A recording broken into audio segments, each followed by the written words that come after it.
Statue of યુનિટીના પ્રાંગણમાં ઉમંગ, ઉત્સાહ અને ઉલ્લાસનો માહોલ હતો.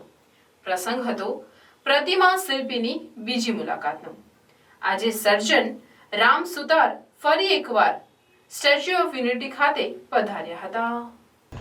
પદ્મભૂષણ રામ સુતાર દુનિયાના અગ્રણી શિલ્પકાર છે. તેઓએ 93 વર્ષની ઉંમરે વિશ્વની સૌથી ઊંચી પ્રતિમા સ્ટેચ્યુ ઓફ યુનિટીના શિલ્પને આકાર આપ્યો હતો. વર્ષ 2018માં સ્ટેચ્યુ ઓફ યુનિટીના રાષ્ટ્રાર્પણ વેળાએ પધારેલ રામ સુતાર સ્ટેચ્યુ ઓફ યુનિટી સત્તામંડળના આમંત્રણને માન આપીને પોતાના સુપુત્ર અને કલાના વારસાને આગળ ધપાવી રહેલ અનિલ સુતાર સાથે સ્ટેચ્યુ ઓફ યુનિટીના દર્શને પધાર્યા હતા. સુતાર 2018થી 2024 વચ્ચે એકતાનગરમાં થયેલ વિકાસને જોઈને ખૂબ જ ખુશી વ્યક્ત કરી હતી. રામ સુતારે વિશ્વની સૌથી ઊંચી પ્રતિમા સ્ટેચ્યુ ઓફ યુનિટીની મુલાકાત કરી. તે દરમિયાન સ્ટેચ્યુ ઓફ યુનિટી સત્તામંડળ દ્વારા અભૂતપૂર્વ સ્વાગત કરવામાં આવ્યું.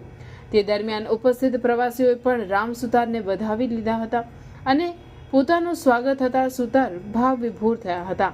તેઓ આ વિરાટ પ્રતિમાના સર્જક છે એવું જ્યારે પ્રવાસીઓએ જાણ્યું ત્યારે તેમણે પોતે સદભાગી હોવાની લાગણી અવશ્ય અનુભવી હશે. સુતારની એકતાનગરની મુલાકાત દરમિયાન સ્ટેચ્યુ ઓફ યુનિટી વિસ્તાર વિકાસ અને પ્રવાસન નિયમન સત્તામંડળના અધ્યક્ષ મુકેશ પુરીએ તેઓની મુલાકાત કરીને તેમની એકતાનગરની મુલાકાત દરમિયાનના તેઓને થયેલ અનુભવો પણ જાણ્યા અને કોફી ટેબલ બુક અને સ્ટેચ્યુ ઓફ યુનિટીની પ્રતિકૃતિ આપીને સન્માન પણ કર્યું હતું. રામ સુતારનું સ્ટેચ્યુ ઓફ યુનિટી પર આગમન થતાં તેઓનું સ્વાગત અધિકારીઓ દ્વારા કરાયું હતું.